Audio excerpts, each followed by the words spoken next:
Gilliangladrag. It's Gilliangladrag.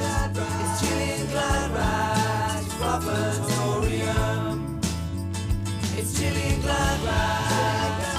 It's Gilliangladrag. It's Gilliangladrag Fluff-a-torium. It's Gilliangladrag. It's Gilliangladrag. It's Gilliangladrag Fluff-a-torium. It's Gilliangladrag. It's Gilliangladrag. It's Gilliangladrag Fluff-a-torium. Show.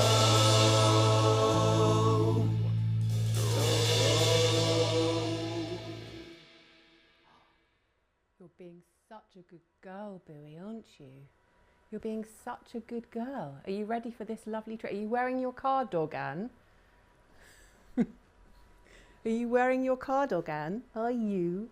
Oh, you are the best doggy. Mwah! All right, let's take it off you. Just to make sure that everyone understands that Betty doesn't always wear a car dog, Anne. So this was the bit I had last week. In case any of you weren't watching last week, I upcycled the cardigan and then I was left with this bit and I wasn't quite sure what to do with it. Right, let's get you off here, Bowie. Go on, down go. You know, Betty suggested that I make her a cardigan. So there we go. I didn't actually have to make it. Just put it on her and rolled the sleeves up. Anyway, hello everybody. Welcome, welcome. So I've got a new chair today. Sorry, it's a bit weird. A bit bigger than my old chair. It feels like there's lots of space on it. I hope everyone's well. Happy New Year. Happy New Year. I hope everyone had a pleasant New Year. How was your New Year, Christopher? Caught him unaware. Banging, Gillian. Banging. Banging. It was banging. I say, okay. Well, we didn't have any fireworks. You're right, we didn't. Quite a lot of zooming. There was a lot of zooming. Yeah. So anyway, I hope you're all well. So last week, for those of you that weren't tuning in, we took a cardigan or a jumper and turned it into a cushion. Actually, the cushion I made last week, let me show you that one first. So many cushions here. I'm overwhelmed by cushions. So this was the cushion that I made last week, which I then decorated with needle felting. Didn't really have time to show you all that last week, so I'm going to go more into that today, this morning. And then since then, I've done another one. This one with, what are they called? Pom-poms. Oh God. This one with pom-poms. So there's the back. I'm going to take the actual cushion out in a second and just work some more on this one. But last week I was just saying, you know, it works brilliantly with a cardigan because you cut out the shape, you sew up the ends with some trimming if you want to, and then obviously you've got the opening where you can button it and unbutton it and take your pillow in and out. So that's perfect. If you wanted to add needle felting to something that wasn't a cardigan, you'd probably have to do that first before you made it into a cushion because of the nature of the beast, unless you had an envelope opening at the back. But the cardigan's absolutely brilliant. And then obviously we cut the sleeves off of the cardigans last week to make some fingerless mitts. Oh, here's one I prepared earlier. So I've just been working on a little design on that. So I'm going to show you that in a minute as well. So today, primarily going to focus on needle felting. Also talk a little bit about stitching as well. Needle felting is a brilliant way to add new designs, not only to new things that you're making, but also upcycling, recycling onto old woollens. Okay, so that's what we're doing. I haven't really done anything to these jumpers and cardigans other than I've washed them. They might have shrunk a little bit, but last week I was saying if you wanted to, you could get a cardigan or a jumper from, I don't know, from a charity shop or eBay or something. If it's a large percentage of wool and it says hand wash only, you can shrink it down and felt it to make it just a bit more kind of chunky, I suppose. But a lot of you were saying to me after last week that you've accidentally shrunk jumpers in the washing machine. We've all done that. And you never quite know what to do with them afterwards. So this is a brilliant solution. So I'm just going to take the cushion pad out of this one to start with. And I'm just going to talk about this one. If you missed last week and you want to figure out how to actually do the first part and turn the cardigan into the cushion and the fingerless mitts, then find that one on YouTube from last Tuesday, was it? Was it Tuesday? I've lost track of time, actually. I don't actually know what day it is today. It was before now. It was before now. Definitely before now, and It's not all kind yet of- happening Every day tomorrow. feels like Sunday, doesn't it, when it's this time of year? Anyway, everyone's back to work tomorrow, or some people are back to work tomorrow. I mean, who knows what's going on? But the world should sort of go back to slightly more normal situation tomorrow. Okay, so this is the situation here with the orange poms, top and bottom, that I trapped in. I actually ended up sewing a seam down the sides of this one as well, because it really went in at the bottom where the rib is here, which was the bottom of the cardigan. And it ended up very kind of, what's that shape called, where the tops, is it a parallelogram? Sounds good to me. No, anyway, parallelogram. No, that's not a different. parallelogram. That's different. The one where, anyway, so it was wider at the top than it was at the bottom. This is alive. People can type in and give you the answer to that. A dodeca ding dong. A dodecahedron. No, is a it? dodeca ding dong. Oh, right, okay. So, yeah, anyway, it wasn't square. So I ended up sewing down the sides of this one as well to make it a bit squarer. Anyway, I'm quite pleased with this one. I like the colour of it. And I quite like the fact that it's got a rib at one end and not at the other. Well, that's just me, you know, I like things a bit cookie. Why are you laughing? Are you laughing No at me reason. or at somebody's comment? Ribbed. That's all. I'm Pardon? just laughing at ribbed. Ribbed. Oh, okay. Yes. That's very odd. Okay, all right. So when you are needle felting, what do you need? I know some of you will know this already, but in case you don't, what you need is some wool tops. Okay, that's this stuff, all right? Basically, this is unspun wool.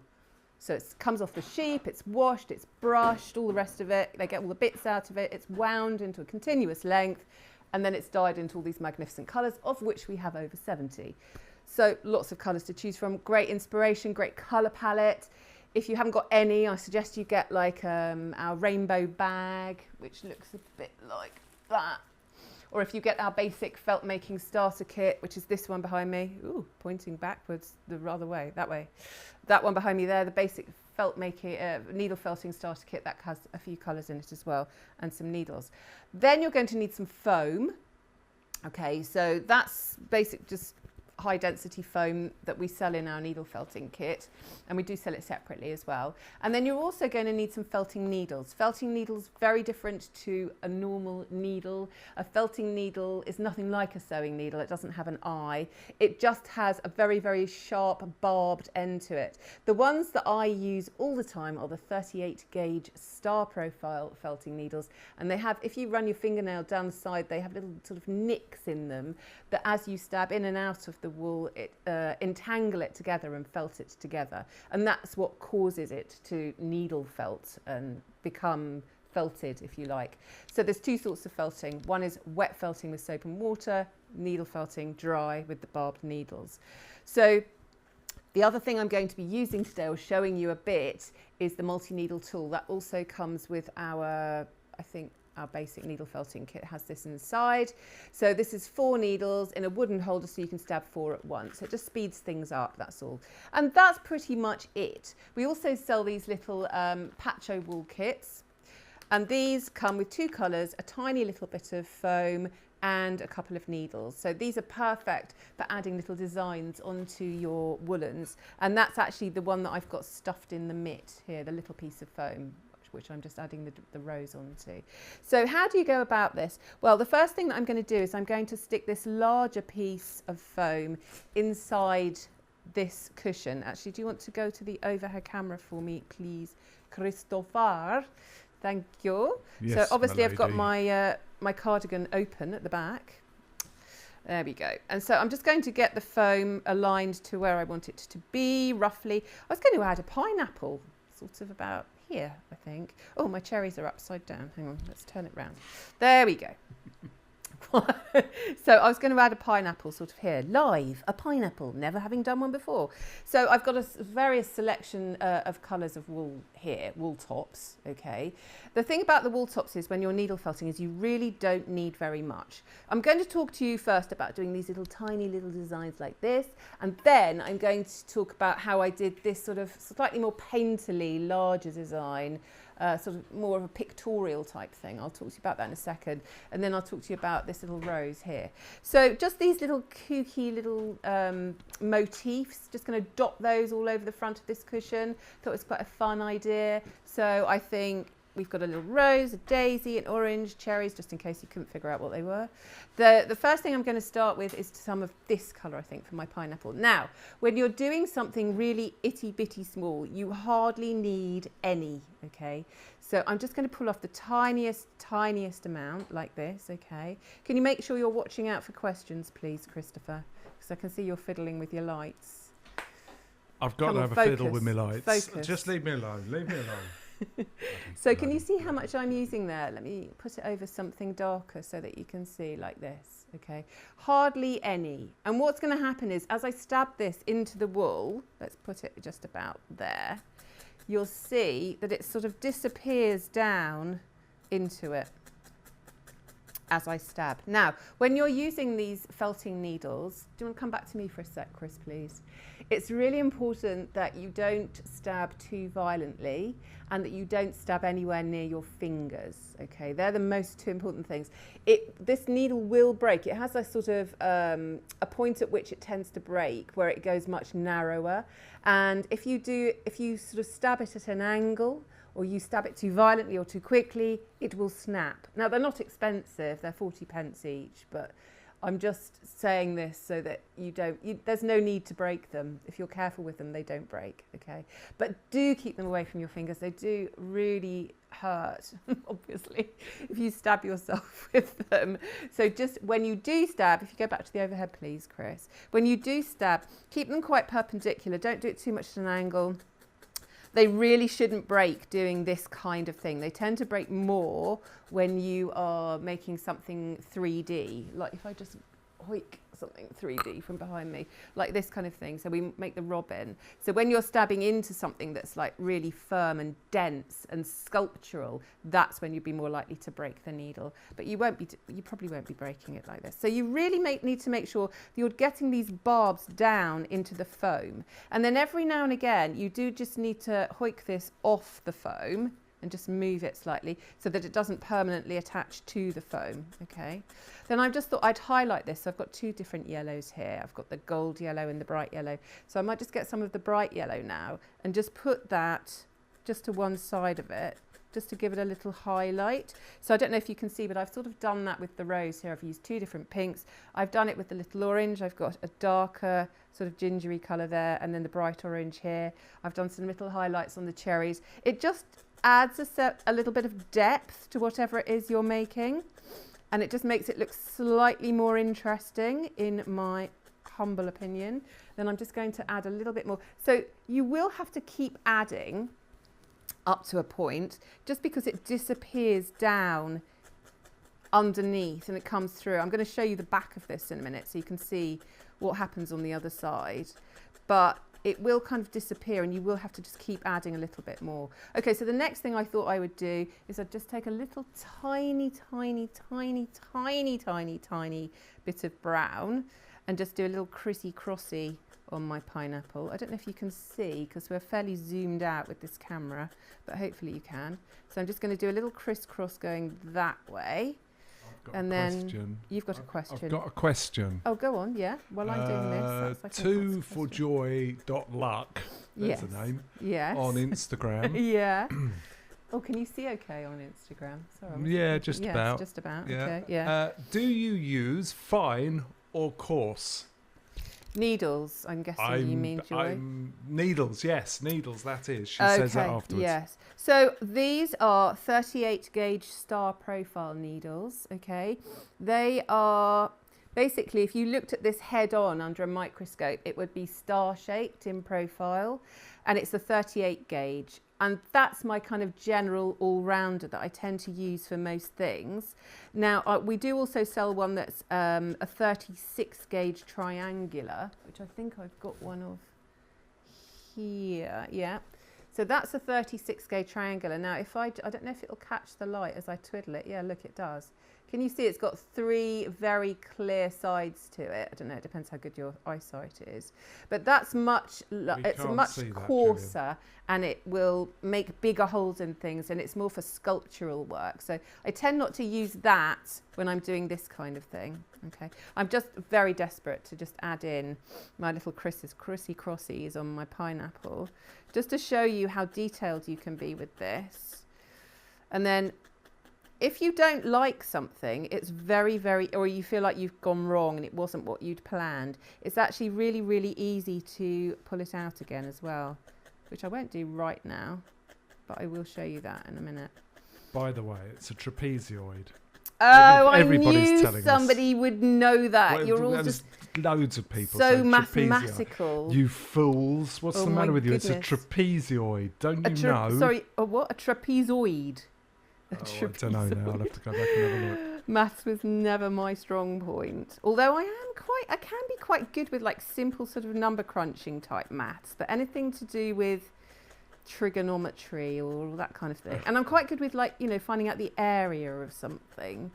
All the things you need in your Hold sort of on, they're saying it's a trapezium. Ah, trapezium. Yeah, that sounds more like it. Does it? I was just going to say all the things that I need in my everyday to-day life I'm quite good at with maths. I think I tend to struggle with things that I generally think, why would I need to know that?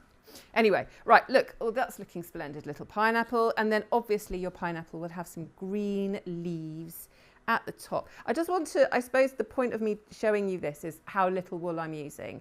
I'm using tiny, tiny bits of fluff, okay? So hardly any wool is required. It's terribly cost effective doing this kind of thing. As you can imagine, you don't really need very much of it. So once you've got your little selection, your palette of wool tops, you really don't need to, you don't end up using too much of them, is the kind of the point. I'm just going to do a little 3-pointed leafiness at the top of my pineapple. Oh, look, it's just looking very pineapple-y now. It's looking very tropical. So I'm going to continue with this cushion cover and like completely, well, not completely cover it, but do a smattering of all of these. So there we go, little pineapple. If anyone wants me to show them anything in particular and how I would go about it, I'm more than happy to, as long as it's not, you know, a really complicated, you know, I don't know. Animals are not my strong point. Don't ask me animals. Like little kooky little emblems and motifs I'm good at. So anything like that. If you wanted me to show you how to do a heart or a flower. Can people actually see I don't know. Gillian's Anyway, doing? I'm going to 'Cause move on to quite something small. larger. Do something bigger, Gillian. Yes, I'm going to do something bigger. Right, I just wanted to show you though how you can do little tiny things and how cute that is when you look at it overall. Oh, it's me now. When you look at it overall, it's quite sweet. Okay, I'm going to show you then how I went about doing this larger vase of flowers, okay, here. Because I go about this in a very different way. So rather than me actually going over that now, I'm going to talk about it more in a minute, actually, the actual one that I actually did. But what I'm going to do is I'm going to take the old bit of the other cushion I was making, and I'm just going to use the back of it here, again with the foam in it, just to kind of show you how I lay out more of a kind of painterly design and how to go about that. So what I tend to do with this is try and get some point of reference. I mean, fine, make it up out of your head if you want to, but it's always quite useful, even if you're not doing it per se, if you're not copying something exactly, it's quite a nice idea to get some ideas of colours and just some emblems, some motifs, or even, you know, if there's a painter that you like and paintings that you like, say you are doing a vase of flowers. I think I looked in a book and got some and thought, I want to do a vase and I want to do some flowers. I mean, that's very me, that's my kind of thing. But I wasn't set, and at first I thought I'd do roses. And then I looked at a painting and it just happened to have a vase of daffodils in the back. by an artist whose book I've got. And I was like, oh, that's nice. But of course, hers were in a see-through glass vase. And I was like, oh, no, I don't want that. So then I think, oh, I'm going to get the vase from somewhere else. So just try and find some inspiration. And often that can be on Pinterest. If you haven't got books of your favourite artists and that's not really your thing, have a look online and there's loads of inspiration, as you can imagine. So I'm just going to show you how I would sort of roughly go about laying this out because it's far more painterly. And obviously I was working on pink here. Actually, I could do it on the pink. Why don't I do it on the pink and try and replicate what I did there? Let me do it on the back of Betty's cardigan, because I'm not convinced she's going to be wearing that a great deal. So let's go with the pink. So I just want to show you then the sort of palette that I get together before I start. So I never think, oh, I'm just going to make a blue jug. I would always think I'm going to get a few different colours. And in this case, I had I think it's called Ice Queen, and the pepperminty colour. I can never remember what we call the colours, sorry, on our website. I'm sure you'll find them. And then white. So those were the three colours that I focused on for the actual jug. And then I thought I'm going to put some polka dots on it. And instead of just doing one colour for the polka dots, I've got, you know, a couple of reds and also our sort of fuchsia pink. And maybe, oh, I think I highlighted those with some threads, okay? And then with the daffodils, oh my goodness, so lots of different green stems. So you don't just want, you know, one green. You want it to look like the light's coming from the front maybe and showing the brighter greens at the front and the darker greens at the back. So if you just go to the overhead for me, Chris, let me just talk through this. So here you can see the jug where I've used those three colours I was talking about with the blues, but I just wanted to talk about the daffodils here. So I've used our forest green, our Christmas racing green, I've used our emerald green, citrus green, and then with the yellows I've used our gold, bright yellow, custard baby yellow, and then I've used orange, and I've used the sort of burnt orange colour in the middle of them as well. So quite a lot of different colours involved there. But I just want to show you now how I'd go about laying that out. So what I'll do is I'll do a much smaller version of it. But I start off by pulling off much longer, larger pieces of wool tops. I want to show you how I do that. So I hold it in the hand I don't write with, then the hand I do write with, I just pull off the very ends, okay? And I start to just lay them out into a shape. Let me just get this flat here. And obviously I'm going to make this quite a lot smaller. So let's make it into more of a little teacup. Let's do a little teacup. So again, if you're pulling it off and it's too big, you can actually pull it in half, okay? And then just lay out a very rough shape.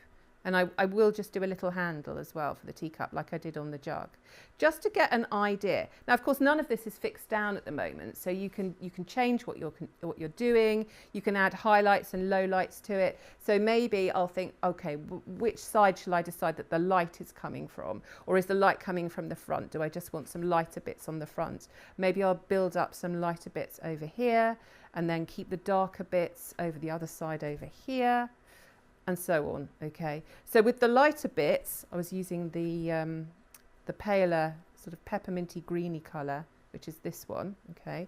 So if I put some lighter bits here on this side, but then if I really want to highlight, I just take some of the white and add that on. I don't know if you can see how this is working. Hopefully you can. And then I've got a few stray sort of hairs there, but I can just tuck those underneath, get the general idea, make a general plan with those colours. And actually, I haven't got my full set of colours in front of me here, but I'd probably just use a bit of a darker blue, a bit like I did here at the very edge. I used a much darker turquoise colour here and under the handle here. So really important to have a good palette of colours before you start, just like you would with any kind of art project. If you were painting or if you were embroidering, you want to make sure that you've, you know, got the inspiration, got the tools with which you need to work to make it happen, make it all happen. Then with the polka dots, say for example, I'm just going to do a quick polka dot on here. Hardly any wool required for the polka dot. You really don't need very much, okay? But I just want to show you, if I pop those on there, how that just makes that jump out like that. And it's a good contrasty colour against the background colour. But what I want to show you as well is how I can then add a bit of this darker red, just a tiny, tiny, tiny little bit, just into the middle of it. And it will just give it so much more depth and make it sort of look more interesting. And so on, okay? And then I'm just going to start to lay out some stems. So with the stems, what you want to think about is doing it from the background forward. So start at what would be the back of your cup of flowers, your jug of flowers, and start to just lay out some stems willy-nilly. That's a technical expression. Any more questions while I'm doing this, Chris? Yes. Oh.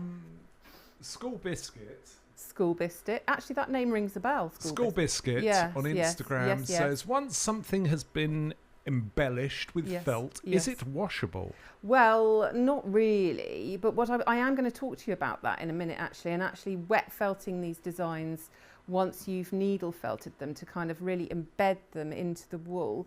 But like anything that's felted, really, nothing's machine washable for certain.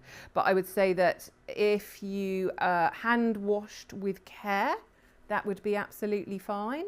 But I think you just need to be really careful about it. So I'm just to go back to this, the darker colours at the back, okay, and then I'm going to think about coming forward and the light maybe bouncing off the colours that are further forward. So these, I'm really into greens, got lots of greens here. Forest green, we've got the British Racing Christmassy green. We've got I've got my the dark olive, the mid olive, the bright olive, the lettuce, the emerald, the grass, and the citrus, and the soft yellow olive as well. Got lots of different colours here, and these are all of the ones that I used when I was doing the daffodils. Actually, the soft yellow olive's really great, use that a lot. So just using a mixture of these and just bringing it forward now, and then as you go forward, maybe moving to the brighter one at the front, okay, maybe just zinging a little bit of the, actually this one worked well, this grass green, I think that is. So just as an example there, okay, then you can start to think about putting your daffodils on top of that, okay. So again, just start with maybe some darker ones at the back, okay. Now, obviously the daffodils are sort of daffodil petally shapes, and you don't want to get bogged down in detail here, unless that's your thing. Maybe you do. Maybe you want to be really, really careful about this and put each petal on separately, in which case I would advise getting some good source material and some pictures of some daffodils and how they look. But that sort of turns into a whole different thing. What I'm trying to get here is like an overall sort of general kind of layout of the thing before you start to needle felt it together, just so you can kind of see what it's going to look like before you really start. And then if you don't like what you've laid out, obviously nothing's attached yet. I mean, another way of doing this would be to start needle felting it as you go and building it up from the back, but I kind of did this firstly to get the layout of it as I wanted first, and then to see that the colours worked in amongst one another. I don't think I brought the right colour for the custardy yellow, or maybe that's a bit of it there actually. The custardy yellow daffodil, yeah, I think that's the, you know, those you can buy, that's spot on, that colour, the ones that you can buy, that the little narcissi, yes. And then I'd probably put a little bit of white over the top, which I won't bore you with all the details, but I'm just going to show you just generally how this works. So I think what I did was I started at this point to then needle felt it together. And I would always just take my single needle to start with, and I would just generally tap it. In fact, let's take those off for a second. I think I did the jug first before I added the polka dots, to be honest. So let's just pop those in first, like so.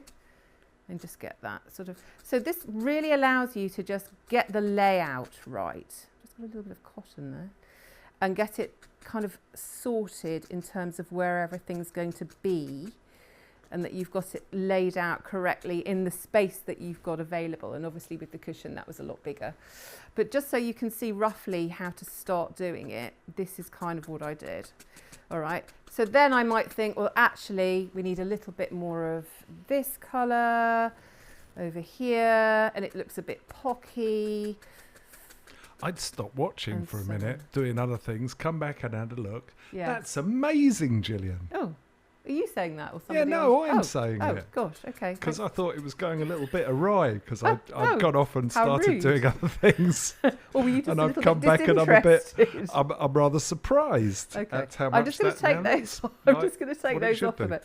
Well, thank you very much, my dear. That's very kind of you to say so. Right, so I'm just generally just stabbing these in, just generally getting them attached like so, and then that's when you're going to start adding your daffodils over the top, okay? And you can see how quickly this comes together. But I'm telling you, really, what makes a big difference here are the depth of the colours and the different tones that you can get and create from using more than one colour together. I've got a question. Okay. Yes, go ahead. Sam Fitzgerald on Facebook. Hi, Sam. She says, morning, sorry, missed the beginning of the video today. You talked about the wool. Content for sorry. Does it need to be 100% wool or could a mix work? Could I use cashmere or a Yes. lamb's wool? Yes. Ooh. Okay, come back to me for a sec. So, yes, what I was saying was you can use any woolen to do this onto, okay? So this doesn't need to be proper wool, okay? This is actually an old cashmere cardigan. I know that's really lush. It was a cheap one, but I wore it to death. I think it was from Boden. And then it just, you know, when you just think, okay, your time is up now, cardigan, and you just stop wearing it. Maybe you get a new one and you just stop wearing it. That's me. I just wear things to death. Anyway, this is cashmere. I've done this onto acrylic jumpers and sweaters and cardigans as well, or it can be a mix. It really doesn't matter. The only thing that you missed at the beginning that I was saying is if you actually want to felt it and you want it to shrink and you want it to become thicker and sort of chunkier from the felting, then it needs to be hand wash only, and then it needs to be more than about 70% wool, because then it will properly shrink. But if any of the jumpers you've got, say you can wash them in the machine at 30 degrees or 40 degrees, that means they're superwash. And a lot of jumpers are nowadays.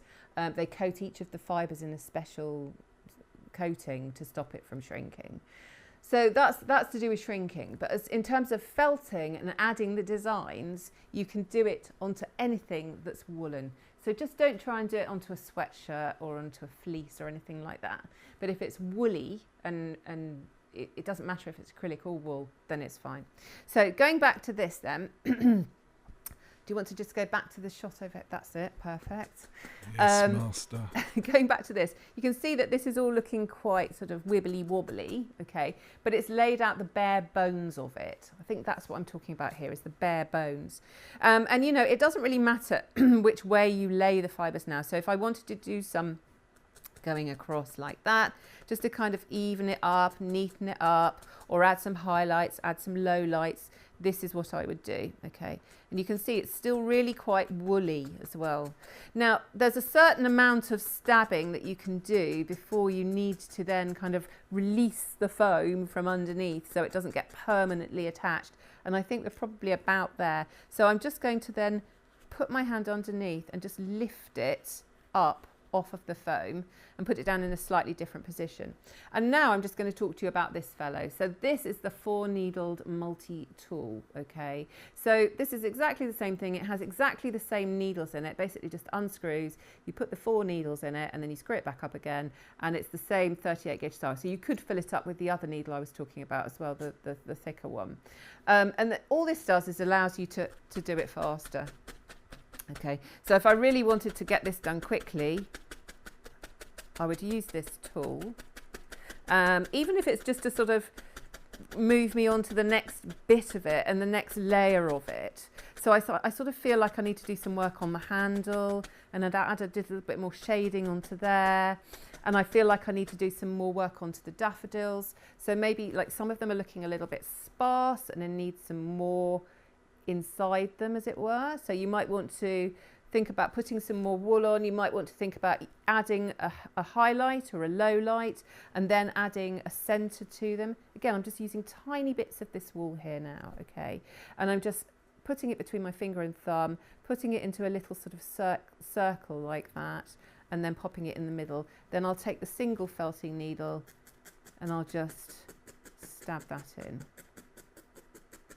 to start with. And then you can take your multi-needle tool. Once you feel like it's all in the right place and it's going in the right direction, take your multi-needle tool and it will happen a lot faster, like that, okay? And again, keep moving it off from the foam. All right, so I'm not going to go any further with that. I just want to show you that's how to do something painterly. So look at the space that you've got, get your fibres laid out, a rough plan of action, but the most important thing is to have a really great palette of colours, and then you can really add some depth and interest into what you're doing, and it doesn't have to remain flat and uninteresting. Now, once you feel like you've, once you, that made me jump then. I was kind of looking at what I was doing on the screen and suddenly I saw myself. Once you feel like you've got to a point where you think it's done, okay, and you've stabbed it as much as you can into the foam, sometimes it's worth just spending a bit of time then wet felting this as well. Now, what I mean by wet felting is putting some netting over the top of it and then adding soap and water. So obviously you take the cushion pad out. It is all going to get wet and soapy, but doing that will make these fibres really cling on to the wool more, okay? And if it's a cushion that's going to get brushed against a lot, or indeed fingerless mitts that you're going to wear a lot, it's worth thinking about doing this because it will add a kind of, not a layer of protection to it, but it will make it slightly more hardy, okay, and slightly more hard wearing, which I think is important if something's going to get a lot of everyday use. So what you would do is you would just rub it for about 10 minutes with soap and water with the net over the top, so you're not sort of disturbing any of it. And then if you've got a bamboo mat, like this one here on the table, then you can use that to roll it a little bit as well. You don't want to so much shrink it a lot, this wool, okay, or indeed any of the wool. You just want to get it to bond together a little bit more. And then obviously you would rinse it out, probably lukewarm water so it doesn't shock it and it doesn't shrink it drastically. Make sure it's soap free, and then block it to dry, just leave it flat to dry somewhere, and you'll find that that will just change the texture of it a little bit from the needle felted texture to a wet felted texture, which will be a little bit more hard wearing. All right, any questions about that before I move on? Yes. Yes. Yes. Yes.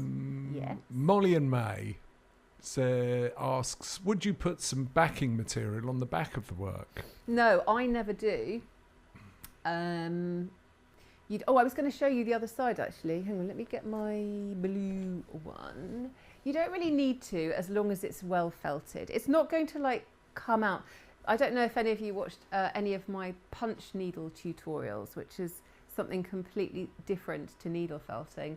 But with that, the little punches, the little loops that come out with the yarn that you're punching through do need holding at the back, and they actually, you have to use a glue. With this, it's very different because it's much finer. What comes through the back is like, it's quite cute actually. It's like a little fluffy version of what you've done on the front. But it is very much through and in place and takes hold. So there's really nothing to be gained by putting a piece of fabric against it on the back. And if anything, what I was just saying about doing some wet felting, so you could either wet felt it from both sides and just give it, rub it with a little bit of soap and water, that will fix it and that will hold it way more than applying any kind of backing fabric to it, okay? So I can show you the back of this one as well, actually, if you like. Anyone interested? Kerry Curtis. Hello, Kerry Curtis. Asks, does wet felting smooth out the pock marks a bit? Yeah, it will do. It will do, absolutely. So, I mean, this is a bit of a mess, actually, but you can see the back of it has come through and it's exactly the same as the front, but just like a sort of more furry version of it. It's quite nice, actually. Maybe that's the thing. It's a slightly sort of blurred version of it, but it is very much through and held in place. I feel like this isn't going to come out, but I feel like it could get, you know when jumpers get bobbly and sort of the wool goes a bit meh.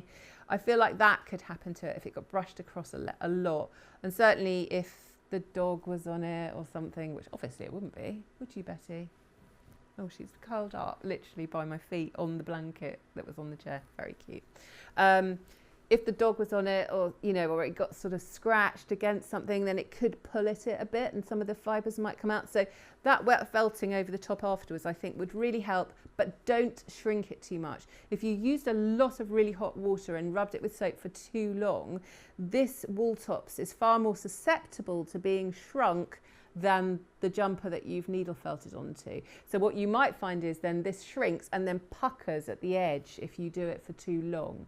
So it would be a brief wet felting, but indeed you would lose some of the pock marks as well, as Kerry was just saying. So yes.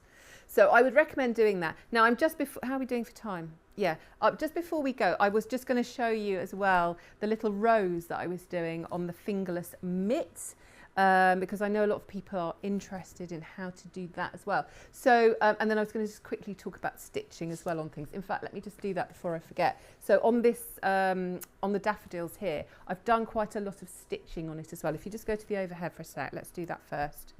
So you can see that I've done some freehand stitching around the top of the jug, just to add a little bit of decoration to it. And this is just running stitches that I've done in overlapping scallop shapes. And then here I've just done single stitches around the handle on the jug, and I've just made them closer together at the bottom. And then here, one of my favourite embroidery stitches, the French knot. Let me just quickly show you a French knot. The thread that I've been using for this stitching are our hand-dyed threads that I was talking about last week. I've just got another couple of colours here. There's two ways of buying these. They're dead cheap actually. I think they're, how much are they? They're only a couple of pounds, I think. If you go onto hand-dyed threads on our website, they come in threes in kind of different colour combinations. So this one's called Aquatic, and you get 3. They're pearl number 8 threads, so that's the sort of the size of them, and they're 100% cotton, and they're hand-dyed in South Africa. They're really very, very beautiful. And we do now also, I've just pulled the thread out. We do also now have boxes of these as well, where they come in thread sets. So there's like a green set, there's a blue set, watery set, and then these brightly coloured ones as well, which are rather splendid and gorgeous. So the one I was using, I think, was called Flame, and I've just unthreaded my needle. God damn it. Right, hang on. Oh, there we go. Faster than I thought. All right, so let me very, very quickly show you how to do a French knot. Super easy. And you just get these little knotty bits of gorgeousness on the top of your work. So I also think that it just adds another dimension to it when you add stitching on top of the felting. But obviously you could just do stitching on your upcycled cushions and mitts if you want to. So you bring your thread up. Oh, Gillian, you haven't tied a big enough knot in the end of it, and it just pulled all the way through. So tie a big enough knot in the end.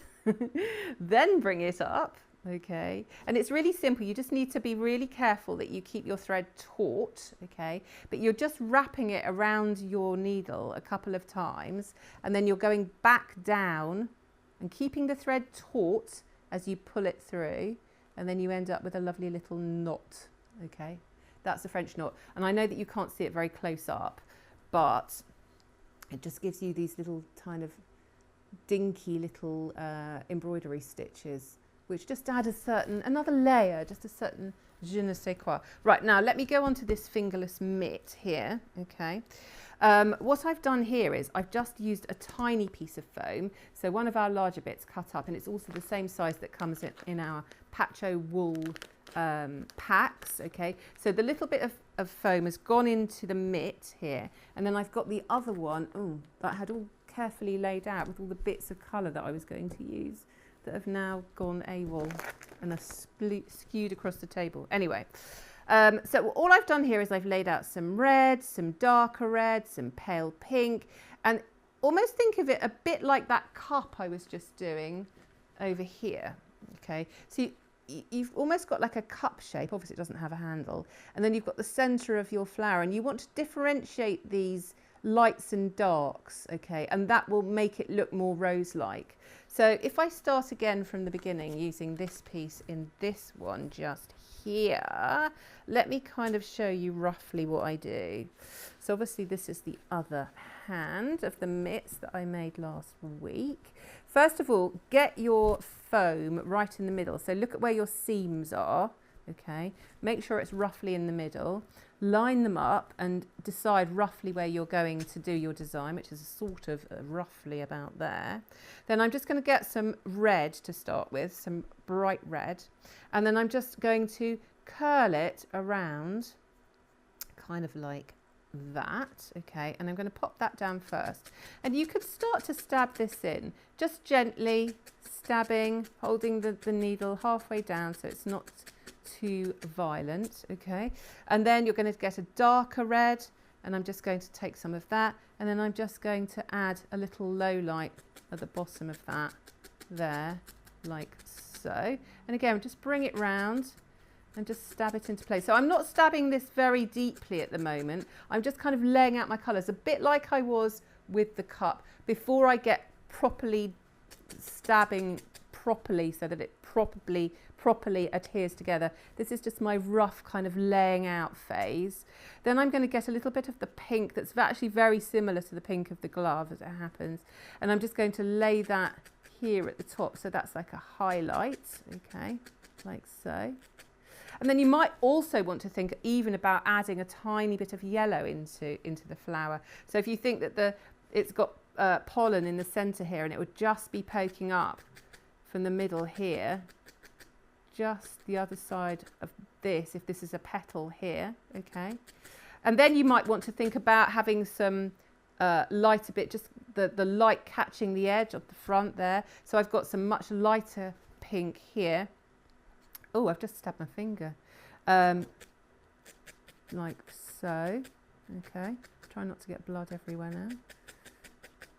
Okay, and you can see how it starts to come together. So it starts to look like something that's 3D by you adding the highlights and the lowlights. And then with the little leaves, just taking tiny bits of wool.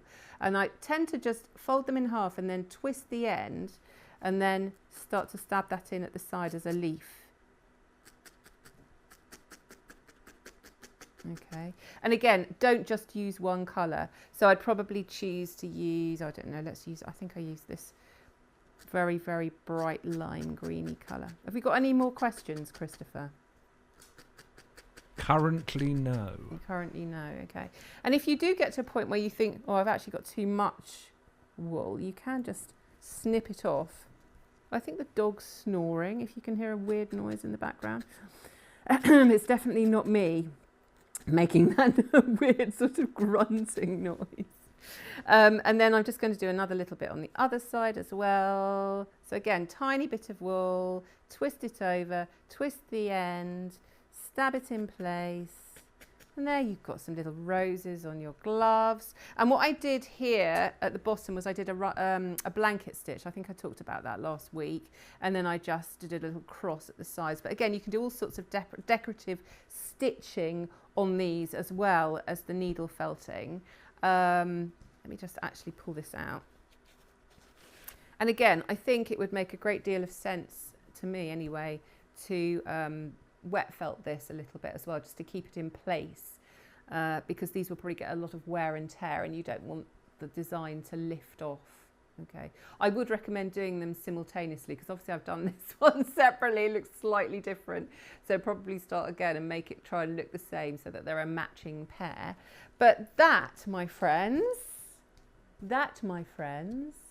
is how you would go about adding new designs to your upcycled jumpers and fingerless mittens that you've made from your old cardigans and your old jumpers. So I hope you are feeling inspired. If you need to get provisions, we do have quite a few of those. We sell the wool in all different guises, if you like. So we sell it in 100-gram bags, and that's the most cost-effective way of buying it. So you can buy our single colours, over 70 to choose from, but you do get like four 4-ish meters of it. So it's quite a lot of one colour. So if you just want to be inspired, or you want lots of colours and build that palette up that I was talking about, we sell inspiration packs, various different ones. This one's called Monet Magic, £5.95. So you've got different greens, different mauves, lilacs, purples, and then you've also got some Peacock Angelina, which is the sparkly stuff, which you can actually also needle felt onto your designs if you want to, which I haven't done today because I didn't want to. But in fact, do you know what? I tell a lie. I've put a little bit of sparkly Angelina in the jug of my daffodils. So that's one way of buying it. We do also sell a rainbow bag. Okay, so that's got all of the colours of the rainbow in it, just a bit of each. And you also get all of the colours of the rainbow in the basic needle felting kit as well. And that comes with the wooden holder, the 4 needles and a small piece of foam. Or we do also sell a naked needle felting kit, which is a larger piece of foam, again with the 4 needles and the holder.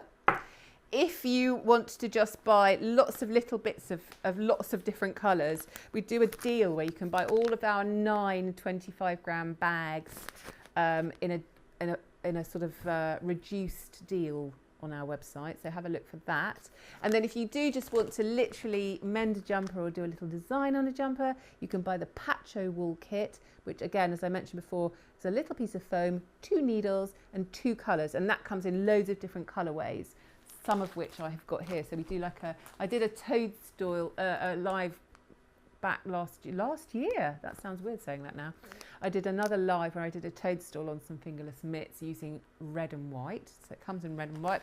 If you want one to go with blues, and so on and so forth. Loads to choose from. I've talked to you about the threads as well. By the way, I would recommend using chenille needles with these threads, okay? So you'll need a slightly larger needle than a regular sewing needle. So something that you can get the thread through the eye. A chenille needle is perfect for that. And what else? Oh, and then next Sunday, I thought the time was right for us to be making a wet felted hot water bottle cover. Christopher's looking confused. Bloody can't wait. All right, there's no need for that. What? Swearing. What? Oh, sorry, did I swear? You did. My apologies. You can't wait. So this is our Hottie Botty, which is our hot water bottle cover kit, if you want a kit. But you could also do your own thing and go off-piste, and I will show you how to do that. You will need some template plastic, and you'll need to draw around bigger than your hot water bottle that you're actually going to put in the middle. You need to make it quite a lot bigger, your template, because the felt will shrink, and you still need to be able to fit your hot water bottle in the middle of it. If you buy the kit, this is our complete kit, so you get everything you need in here. So you get the template, you don't get the hot water bottle, sorry, but it's everything you need to make the cover. You get the template, and you also get the mini mat and the netting, and you get all the colours to make this particular one, okay? But you can also buy the bits separately. It's a really fun thing to do, and obviously it's the right time of year to do it because it's absolutely freezing here. Well, we know it's not freezing in Australia. And it's probably not freezing in South Africa, is it? Don't know, where else do we have people watching from? It's probably not even freezing in Cornwall. It's only just around here. It's only it's around cold. that it's cold. It's just here. Yeah. Literally just here in Betchworth. Absolutely. Yeah, no, Yep. It's been snowing Yep. up north. Anyway, I thought it was the right time of year to do a lovely hot water bottle cover. So hopefully you'll join us for that next Sunday at 11. In the meantime, have a lovely week. Stay inside and snuggle up by the fire with a hot chocolate, and upcycle some jumpers and make some cushions and some fingerless mitts. And we recommend Catherine the Great. It's called The Great, actually. It's a new series, just started. It's starting tonight on Channel 4, but we've nearly watched the whole thing on Amazon, and it's brilliant. Recommend that. Yeah. Anything else to say, Christoph? No, we're done here. He wants to go. So bye from us for now. See you next week. Thanks for watching. Bye. It's Gilliangladrag. It's Gilliangladrag. It's Gilliangladrag Fluff-a-torium. It's Gilliangladrag. It's Gilliangladrag. It's Gilliangladrag.